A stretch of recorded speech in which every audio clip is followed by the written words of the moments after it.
Welcome back to my YouTube channel mathematics by Sanaullah.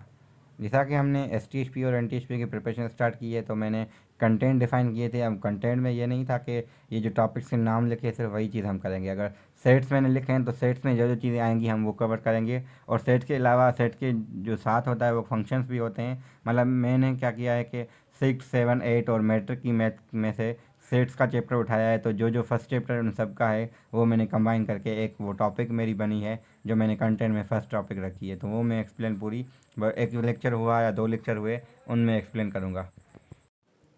तो set हम कहते हैं collection of well defined and distinct object.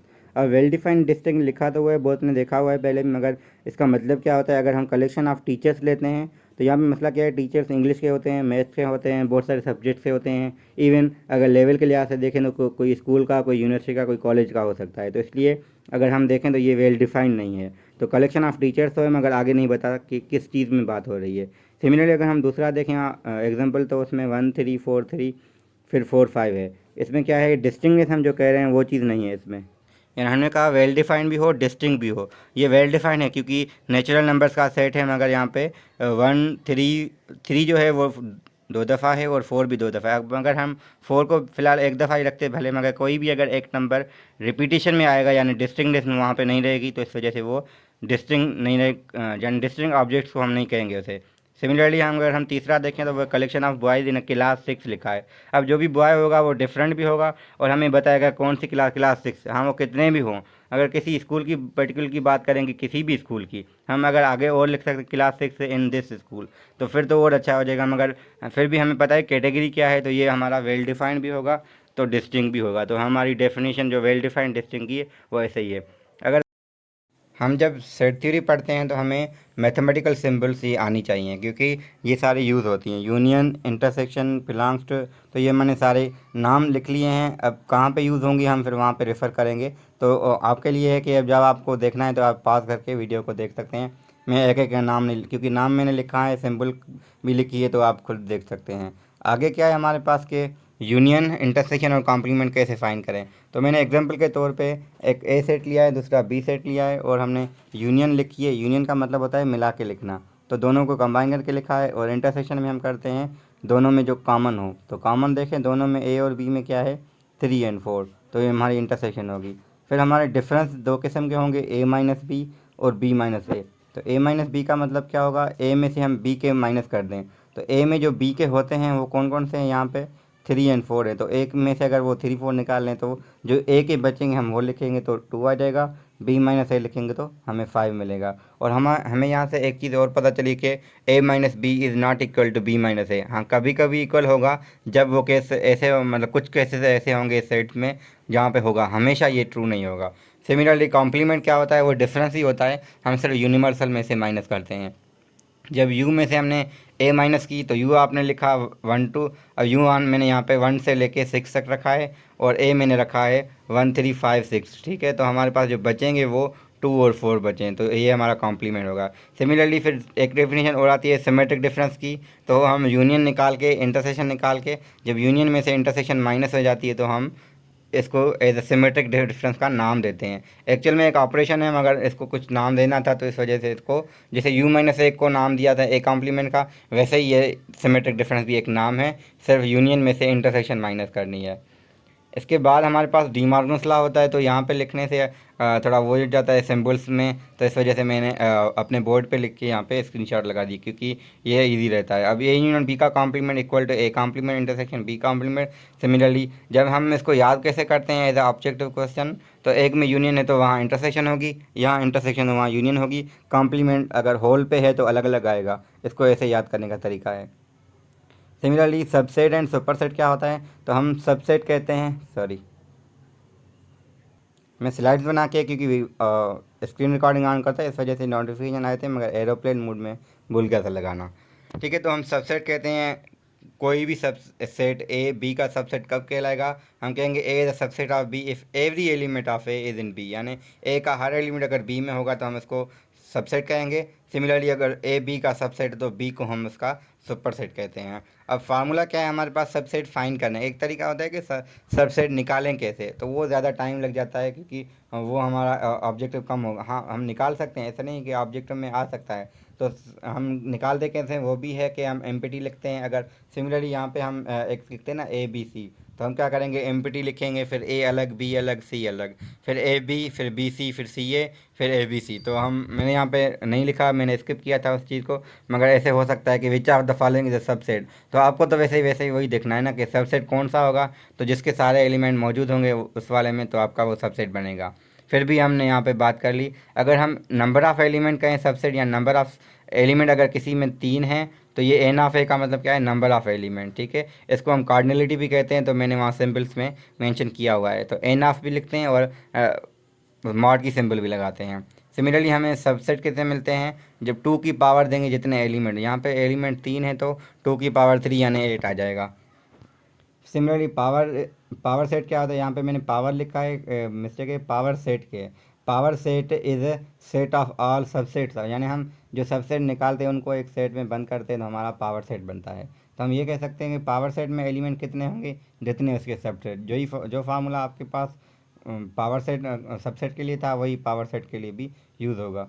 Similarly if अगर हमने कंडीशन एक लिखी है, क्योंकि ऐसे आ सकता है कि अगर बी का सबसेट होना है, तो हम यहाँ से एक ही डिड्यूस कर सकते हैं, यानी एक चीज़ हम देख सकते हैं। वो ऐसे होगा कि अगर हम यूनियन करेंगे, तो अब ए अगर बी का सबसेट है ना, तो बी बड़ा है, तो यूनियन में बी आएगा, इंटरसेक्शन में जो स्मॉल और सेट है सेट वो आ जाएगा। तो इसमें भी हम ये देख सकते हैं। वैसे तो फर्स्ट ईयर की मैथ में या MCQs है बुक में, मगर यहाँ पे भी पूछा जा सकता है, इसका कोई भरोसा नहीं है, क्योंकि सेट थ्योरी में ये चीज़ आ सकती है, इतनी मुश्किल है नहीं।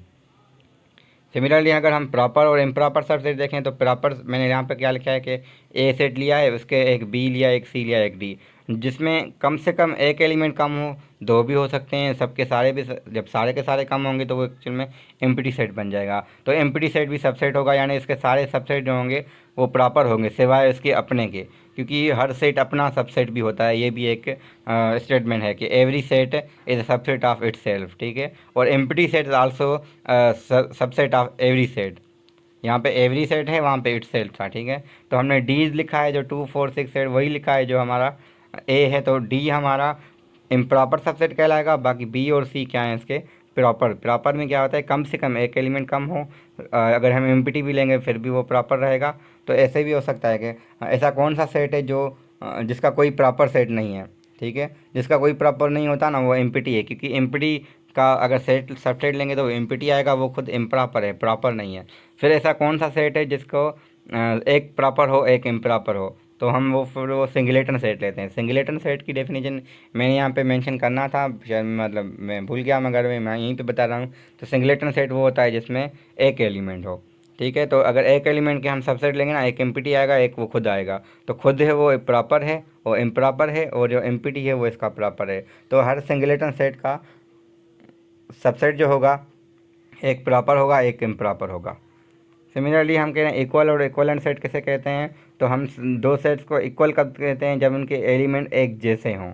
ठीक है, तो जनवरी जून जुलाई लिखा है, दूसरे में set of month and year start with J, तो दोनों एक ही बात है, इस वजह से दोनों के एलिमेंट एक जैसे हैं, तो इस वजह से ये इक्वल कहलाएंगे। सिमिलरली दो सेट्स को हम इक्वलेंट कब कहेंगे, जब हमारे पास क्या होगा कि उनकी तादाद एक जैसी हो, यानी क्वांटिटी।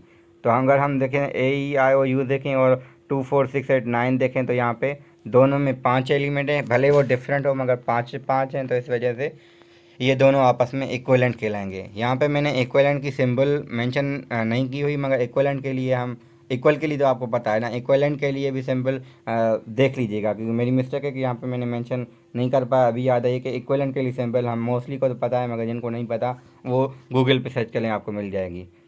Sorry for inconvenience. इसके बाद हमारे पास प्रॉपर्टीज़ आती हैं सेट्स की, जो इंपॉर्टेंट है। MCQ इनमें से बन सकता है कि अगर हम कम्यूटेटिव प्रॉपर्टी देखें यूनियन के लिहाज से, वो क्या होगी, A union B is equal B union A, और इंटरसेक्शन के लिए A intersection B is equal B intersection A। Similarly associative property हमारी 3 सेट्स होते हैं, यानी इसका मतलब क्या होता है एसोसिएटिव प्रॉपर्टी का, हम 3 सेट्स को यूनियन करना चाहते हैं, पहले 2 को करके तीसरा बाद में करते हैं, या पहले आखिरी 2 वालों को करके बाद में पहला करें, यूनियन या इंटरसेक्शन। तो दोनों के लिए एसोसिएटिव प्रॉपर्टी ऐसे होगी। डिस्ट्रीब्यूटिव प्रॉपर्टी 2 किस्म की होती है, एक यूनियन ओवर इंटरसेक्शन, एक इंटरसेक्शन ओवर यूनियन। अब जब देखें मैं ये कहता हूँ, जब हम डिस्ट्रीब्यूट कोई चीज़ करते हैं तो वो ज़्यादा के पास होती है ना। तो यहाँ पे देखें यूनियन डिस्ट्रीब्यूट हो रही है, तो इस वजह से ए यूनियन बी आ रहा है, एक intersection B A union C आ रहा है, तो यूनियन जो है वो 2 बार आई है। सिमिलर नीचे वाले में देखें तो ए इंटरसेक्शन ब्रैकेट लिखा है बी यूनियन सी, तो इंटरसेक्शन 2 में होगी और यूनियन एक दफ़ा आएगी। ठीक है, तो जो चीज़ डिस्ट्रीब्यूट होती है वो 2 के पास आनी चाहिए, वो यहाँ पे आई भी है। तो एक और प्रॉपर्टी भी बनती है यहाँ, डिफरेंस के लिए भी बन जाता है, क्रॉस के लिए बन जाता है, बहुत सारी चीज़ें हो जाती हैं। अब हमारे पास कुछ वेल नोन सेट्स होते हैं। कौन कौन से हैं? सेट ऑफ नेचुरल नंबर्स है, सेट ऑफ होल नंबर्स है, इंटीजर्स हैं, और रेशनल नंबर जिनको हम पी अपान क्यू में लिख पाएँ, मगर पी क्यू इंटीजर हो, क्यू नॉन ज़ीरो हो। यहाँ पे हम कहते हैं क्यू डैश, यानी ना लिख पाएँ हम पी अपान, हालांकि मतलब लिखते हैं हम ऐसे हैं, मगर इसका मतलब ये नहीं होता। इसका मतलब ये होता है अगर हम रेडिकल 3/2 हमने लिखा है ना, तो वो तो देखें इरेशनल क्यों है, क्योंकि रेडिकल 3 खुद इंटीजर नहीं है, मगर अपान में 2 वाला इंटीजर है। जब न्यूमरेटर और डिनोमिनेटर दोनों इंटीजर होते हैं तब वो नंबर रेशनल बन जाता है। जब यहाँ पे एक भी इंटीजर, मतलब मिनिमम कोई एक अगर इंटीजर नहीं है तो ओवरऑल आपका इंटीजर नहीं होगा, तो इस वजह से हम इसको ना लिखवाना कहें, यानी x such that x not equal to हम इसलिए कहते हैं, हम लिखते हैं अपान में, यानी रेडिकल 3/2 लिखा है, रेडिकल 2/5 लिख लिया, तो वो एक में रेडिकल है दूसरे में नहीं है, मगर एक में रेडिकल होने की वजह से वो इंटीजर नहीं रहा। हाँ, अगर रेडिकल 4/9 है तो 4 का रेडिकल तो सॉल्व हो सकता है ना, फिर वो रेशनल में चला जाएगा। Similarly real number just union in of the rational and irrational. ये इस वीडियो की लास्ट टॉपिक है, क्योंकि इसके बाद वेज ऑफ राइटिंग असेट, या हम फॉर्म्स ऑफ राइटिंग असेट कहते हैं। फॉर्म क्यों लिखें? क्योंकि नाम में फॉर्म आते हैं, तो हम इसको वीडियो के एंड करेंगे, क्योंकि सेट थ्री और आगे चलनी है और इसमें मज़ीद चीज़ें आएंगी, एक वीडियो में काफ़ी नहीं है करना। तो डिस्क्रिप्टिव फॉर्म क्या होता है? हमारे पास हम सेट को वर्ड्स में लिखते हैं या सेंटेंस में लिखते हैं, मैं ऐसे कहता हूँ। अगर हमने लिखा ना set of natural numbers between 3 and 9, तो ये वर्डिंग में लिखा हुआ है। अगर मैं इसको टेबुलर में लिखना चाहूँ तो कैसे लिखूँगा? जो नंबर्स एग्जैक्टली होंगे, तो टेबुलर में लिखने के लिए आपको कामा यूज़ करनी पड़ती है और कर्ली ब्रैकेट यूज़ करनी पड़ती है। तो कर्ली ब्रैकेट हम यूज़ किए और नंबर्स के बीच में कामा लिखा है और बिटवीन लिखा है। अगर यहाँ पे फ्राम होता तो 3 और 9 खुद भी आते, यानी फ्राम 3 to 9 होता, या फिर लेस देन और ग्रेटर देन होता, तो फिर तो और अच्छा हो जाता ना। अगर हम कहते हैं कि ग्रेटर देन 3 और लेस देन 9, तो ग्रेटर देन 3 और लेस देन 9 कहें या बिटवीन 3 9 कहें, बात एक ही होती है, कहने का तरीका अलग है।